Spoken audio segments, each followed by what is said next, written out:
According to the WHO, 440 million people in sub-Saharan Africa rely on wells as their only source of clean water.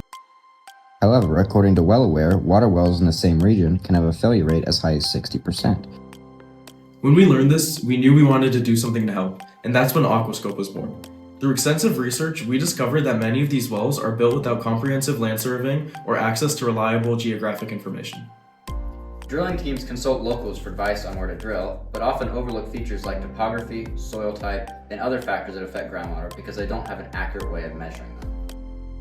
This puts them at risk of drilling into unstable aquifers or hitting large areas of tough rock they can't drill through with a normal bit. We started brainstorming possible solutions early on, with our initial idea being a quadcopter drone to collect data from the sky. We also considered many other options like LiDAR, thermal imaging, and photogrammetry. Through mentor guidance, we narrowed it down to using LiDAR imaging to create detailed elevation models of the terrain. We also received guidance to add satellite data into our process, allowing us to cover larger areas with more information types than what a drone can provide. If you're talking about countries that don't have that much information, that's probably the best way to go for a generic data set. It's really fine scale. You're talking about a 2 centimeter resolution.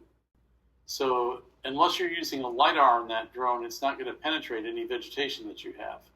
Because you might want to get through whatever foliage or plants are there and actually understand the elevation and the terrain of the surface. I understand that's what LiDAR does best, and that's certainly why it's so expensive. It's because it does a really powerful job with that laser.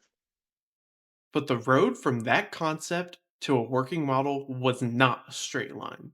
While we wanted to use professional LiDAR, the costs were a major hurdle. Our senior year became a cycle of testing and pivoting, stripping away what didn't work until we found a way to get the data we needed using our own equipment and photogrammetry. So how does it work? AquaScope starts by taking satellite data from the Copernicus space data ecosystem, which provides a general coverage of the entire globe. After collecting multiple types of information, we then used a model called ArcGIS to find the remaining factors. Then we combine all of them into a final compatibility rating for a site. Once the general location is chosen, a drone crew will go out and survey to create a detailed mapping in higher resolution. Finally, the map is analyzed to determine the most accurate location for drilling a well. By providing a simple process for well drilling organizations that uses accessible satellite data and easy-to-use mapping, we hope to drastically increase the reliability and accessibility of wells, leaving villagers with the peace of mind that their water is here to stay. Moving into phase 3, we begin testing the accuracy of satellite data and drone mapping, starting in our local parks.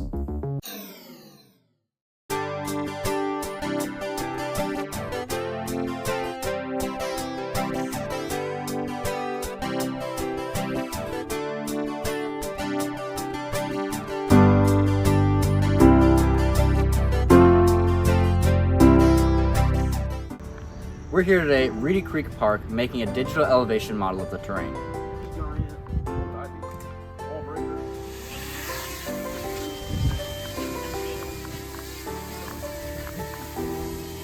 We just started mapping and we got about 40% through before we realized there was an issue with the gimbal. So we're gonna land it, fix it, and send it back up. We also took the batteries out and replaced it before we sent it back up.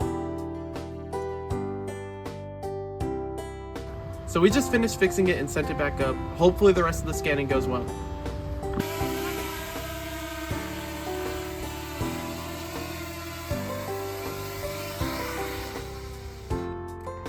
We just finished mapping, everything went smoothly. We hope to have the elevation model by the end of the day. So right now I'm going to walk you guys through our algorithm and where we get our data from. This is the first software we use. It's called Copernicus Space Data Ecosystem. It is a global data set, takes a ton of different types of data. And right now we're above Reedy Creek Regional Park, just outside UNCC campus. So as you can see on the left, we've got all these different filters. So this one, NDVI, it's vegetation health. But we also use several other ones like moisture index, tells you how much moisture is in a certain area. We've got SWIR, shows the soil and rock dryness of an area. We've got NDWI, shows the presence of surface water in an area. Then we'll take snapshots of each of these filters that we use and upload it to our algorithm. And now we use this for most of our data. But for the topographic data like elevation, slope, surface features, stuff like that, we can't get that here. So for Reedy Creek Park, we used our drone to scan the area and create an elevation model. So we can take a snapshot of this, upload it to our algorithm, and that combined with the Copernicus data will give us a compatibility rating. Now, this is for a park in North Carolina, but we don't want to do this in North Carolina. We want to do this in sub-Saharan Africa. So, since we can't fly a drone in sub-Saharan Africa, what we do to get our data instead is we still use Copernicus for most of the data. So this is the town of Faya-Largeau in Chad. You can see the same filters over here: NDVI, moisture index, SWIR, NDWI, all these same filters that we use. But for the topographic data, we use this program called ArcGIS. So you can see the same town, Faya-Largeau, but we use this for the surface features and elevation points. So it is obviously less accurate than the drone scan. This is extremely accurate, down to the 1/10 of a foot, as you can see. Meanwhile, this is a 10-meter vertical resolution, so it's a lot more quote-unquote blurry, but it is still good enough to give us a good rating of any site. So now I'm going to walk you through how our algorithm works. On the left, you can see our code, so you can see each of the different factors. We have rock type, geomorphology, slope, drainage density, etc., etc. And each one, it has you rate it 1 to 10 based on criteria listed below. Then once it has those 1 through 10 ratings, it will take a weighted average of all of them using weights that we got from a research paper on groundwater indicators. And then once it has that, it will round it to 2 decimal places and print that along with a short sentence saying how good the site is.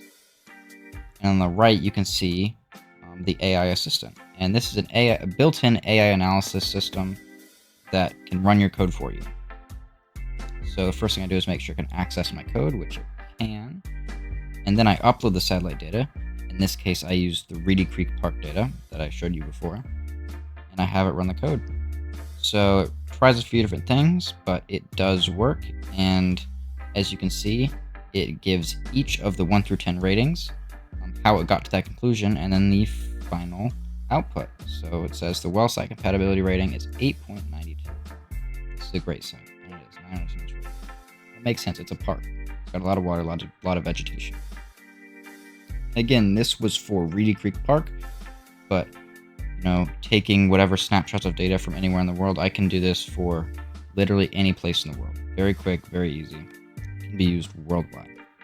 But yeah, you can use that to get you to a region, and then you can use your drone technology to pinpoint where you want to go. But when you get the promising areas, then you can say, okay, let's look at the fine grain stuff with the drone.